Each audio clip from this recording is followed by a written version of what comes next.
மக்களை பிளவுபடுத்தக்கூடியவர்கள் பாஜக அழைப்பதை இலக்கம் வந்து ஸ்டாலின் இந்தியாவில் கூட்டணி கூட்டத்தில் இன்றைக்கு இந்த தேசத்திற்கு எதிரானவர்கள் யார் என்பது மக்களுக்கு தெரியும். இந்த தேசத்தினுடைய வளர்ச்சியை யார் செய்திருக்கிறார்கள் என்றது மக்களுக்கு தெரியும். இந்த தேசத்தினுடைய வளர்ச்சியை பாரதிய ஜனதா கட்சி செய்து கொண்டிருக்கிறது.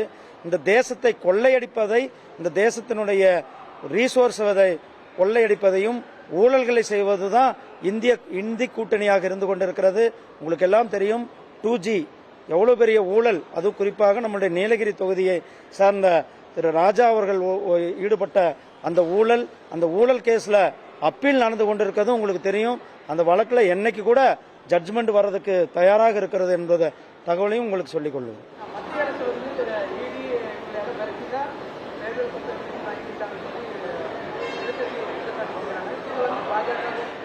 அப்ப திமுகவும் டிஎம்எஸ்சி மற்ற கட்சிகள் எல்லாமே அதே நிலைப்பாடு தான் செய்தார்களா? அப்ப திமுக வந்து காங்கிரஸ் மற்ற கட்சிகளை அவங்களுடைய அமைப்புகளை ஏவி விட்டு தான் செய்தார்கள்? அப்படி கிடையாதுங்க. அதாவது தேர்தல் பத்திரம் என்பது ஒவ்வொருவரும் அவர்கள் வந்து தாங்கள் முன்வந்து கட்சிகளுக்கு கொடுக்கப்படுகின்ற டொனேஷனாக தான் நான் பார்க்கிறேன்.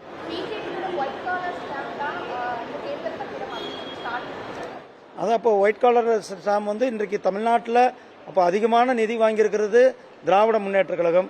திராவிட முன்னேற்ற கழகம் அவங்க ஸ்கேம் செய்தான் இந்த நிதியை வாங்கினார்களா என்ற கேள்வி திரும்பி மக்கள் கேட்பதற்கு ரொம்ப நேரம் ஆகாது. ஒயிட் காலர் ஸ்கேம், ஆகாயத்தில் ஸ்கேம் செஞ்சது யாரு? 2G ஊழலில் செஞ்சது யாரு? திமுகவை சேர்ந்த ராஜா. அதில் பயன்பெற்றது திராவிட முன்னேற்ற கழகம் குடும்பம், திராவிட முன்னேற்ற கழகத்தை சார்ந்தவர்கள். அதனால இந்த ஸ்கேமை பற்றி பேசுறதுக்கு அல்லது இந்த மற்றவர்களை பற்றி பேசுவதற்கு திமுகவுக்கு எந்த அருகதையும் கிடையாது.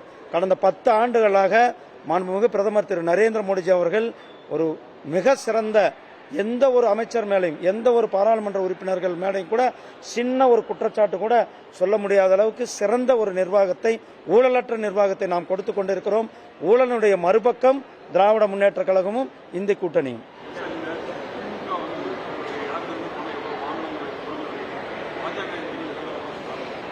ஏங்க இது வந்து ஒவ்வொரு கட்சியும் தேர்தல் அறிக்கையிலேயே தேர்தல் கமிஷனுடைய வெப்சைட்ல தெளிவாக கொடுத்திருக்கிறது. எல்லா கட்சியும் எந்தெந்த நிதி வாங்கியிருக்கிறார்கள் தெளிவாக இருந்து கொண்டிருக்கிறது.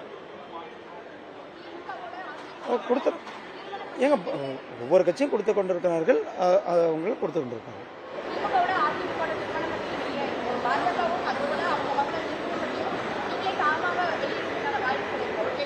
ஏமா நாங்கள் வந்து எங்களுடைய தேசிய கட்சிமா, இது வந்து அவர்கள் வந்து எந்த நேரத்தில் முடிவெடுத்து அதை அறிவிப்பாங்க.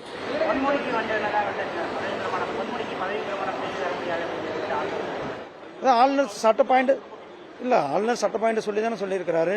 அதாவது அவர் வந்து இன்னும் குற்றமற்றவர்னு கோர்ட் சொல்லல அப்படின்றது ஆளுநர் தரப்பு விளக்கமாக இருக்கிறது.